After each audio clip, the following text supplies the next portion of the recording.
Alors, je n'échappe jamais à cette question. À chaque fois que je suis invité, je suis obligé de faire des définitions. Ouais. Alors, cette fois-ci, je vais essayer de définir par un exemple. Vous avez une voiture et vous avez l'obligation de l'assurer. Vous arrivez chez l'assureur, il regarde l'ancienneté de votre voiture, le nombre de chevaux vapeur, etc. Et il vous dit, vous devez payer 500 000 par année.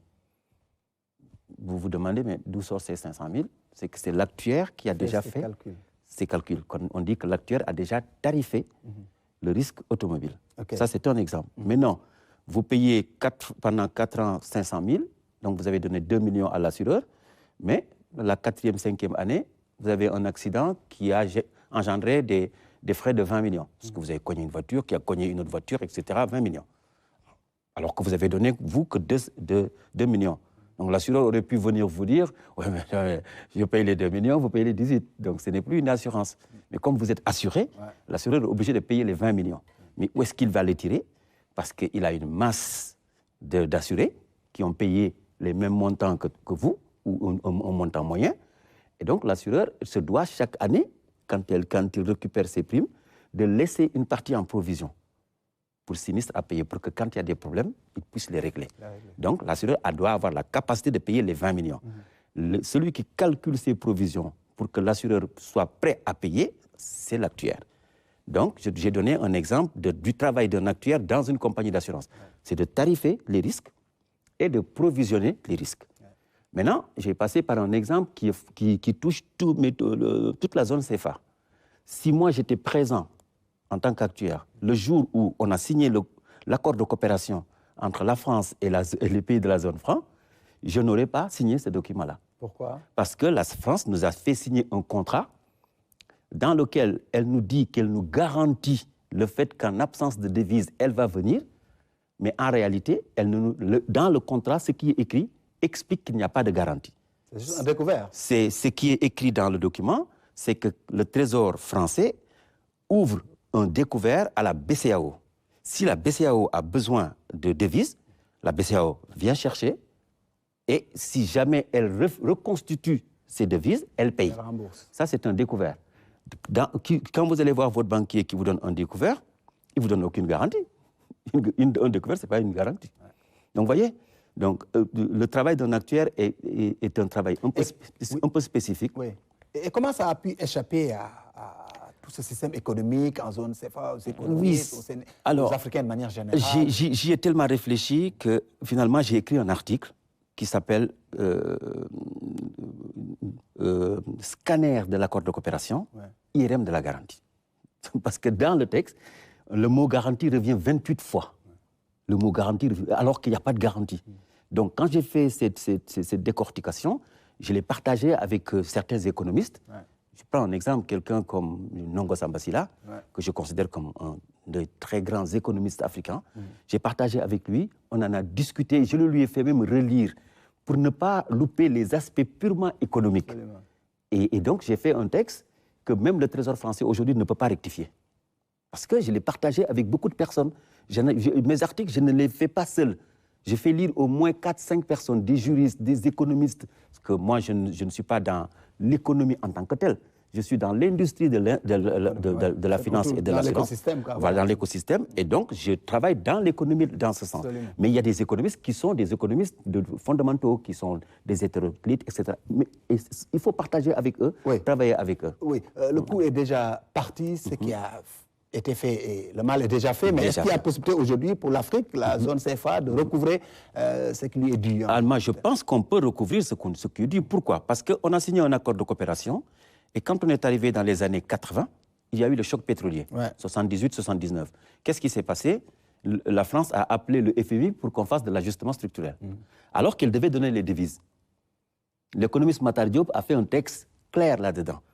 Entre 78-79, on ne devait pas commencer en 80 les ajustements, on devait amener les devises. Donc la France n'a pas respecté son contrat.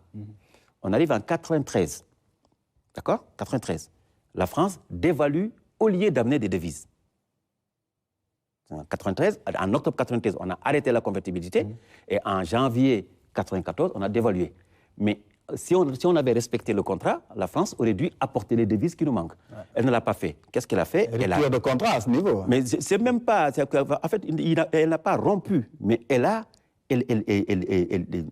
France est passée outre le contrat. De l'Afrique. Jouer du fait qu'elle avait le monopole et la puissance. Ouais. Or, quand vous dévaluez une monnaie, qu'est-ce que vous faites? Dans le compte de la monnaie, vous diminuez le passif. Parce qu'avant, un franc français faisait 50 francs CFA. Après, la France en fait 1 franc français égale 100 francs CFA. Donc, quand vous dévaluez, dans le compte de la monnaie, vous diminuez le passif. En diminuant le passif, excusez-moi, comme on avait un actif, l'actif devient supérieur au passif. Et donc, le compte devient équilibré.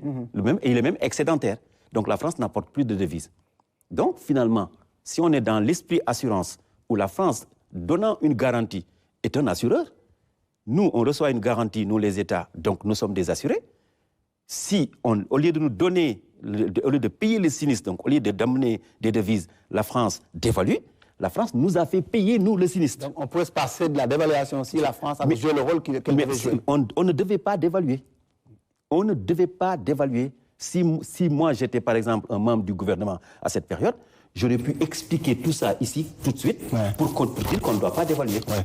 Et aujourd'hui, pour vous, il faut nous sortir de cette situation, mais on sait que la France n'envisage pas que l'Afrique sorte de ça. Vous savez la réaction de ce général français qui plaide pour une intervention militaire même en Afrique, pour faire la guerre à l'Afrique, pour nous faire débat sur les ressources. Hein. Vous voyez qu'en 2024, quand on entend un militaire français dire que l'Europe, il n'a même pas dit la France, hein, parce qu'il sait que la France n'a plus les moyens de venir nous coloniser. L'Europe, c'est François Lecointre, je crois. C'est ça. L'Europe et la France doivent revenir recoloniser l'Afrique. Quand il dit ça, rien que pour ça, on doit sortir du CFA. Parce que ça, c'est un manque de respect. Il nous manque de respect. Mais le fait de dire qu'il faut venir nous recoloniser, moi, je vois en cette personne une peur. Parce que quand en 1886, on était dans les conférences de Berlin, l'Europe faisait 430 millions. Et nous, on faisait 120 millions. Nous, toute l'Afrique faisait 120 millions. Aujourd'hui, nous sommes 1,4 milliard. Eux, ils sont 460 si on sort la Russie. Ils ont peur. Ils ont peur qu'on vienne les faire exactement ce qu'ils nous ont fait. C'est une peur. Mais rien que pour ça, on doit sortir du CFA. Mais c'est un point de vue que semble endosser, que semble partager le gouvernement français. On n'a entendu aucun officiel français mais il le partage. Ni même du côté de l'Afrique, on n'a pas entendu de voix officielle. Ce qui est triste, c'est que les Africains devraient porter plainte contre cette personne, parce que ça, c'est dangereux. Ce qu'il a dit, mais c'est très grave. Oui, mais autrement, est-ce que l'Afrique ne doit pas se préparer à tout ça aussi? Mais la première préparation de l'Afrique, c'est quoi? C'est réclamer ses dus. Le fait qu'on a fait les ajustements et que le FMI a reconnu que les ajustements n'étaient pas bien pour nous. Le fait qu'on ait dévalué au lieu de nous donner des devises, je suis en train, moi, de calculer le montant total. Mais l'estimation que j'en ai, ça dépasse 4 fois la dette que nous avons, la dette totale que nous avons. Ce que FMI et France nous doivent, ça dépasse 4 fois notre dette. Mais il faut quand même que je finisse les calculs et que les autorités aillent réclamer. Mais il faut que toute la zone CFA... Il faut porter plainte avec des avocats, comment ça va s'organiser? Chacun fait son travail. Moi, mon travail d'actuaire, je fais les calculs. Quand je finis les calculs, je dis, écoutez, ces gars-là, ils nous doivent ça. Ils vont aller voir des juristes qui écrivent la plainte, et on va déposer la plainte. Parce que si le général dit qu'ils vont venir nous recoloniser, et que nous, Cheikh Anta nous donne une arme, Cheikh Anta nous a dit, armez-vous de science jusqu'aux dents. À compétence égale, la vérité triomphe. Moi, je suis de ce côté-là. Quand j'aurai fini, on donne aux juristes, et les juristes, ils écrivent la plainte, on se fasse battre. Ça, c'est un message que les nouvelles autorités doivent entendre. On sait qu'elles s'inscrivent dans ce souverainisme. Quand on entend le discours du Premier ministre, du Président et de tout ce gouvernement-là, vous pensez que c'est un message Je pense qu'ils doivent écouter ce type de message, parce qu'ils veulent sortir du CFA. Absolument. Ils ont compris que ce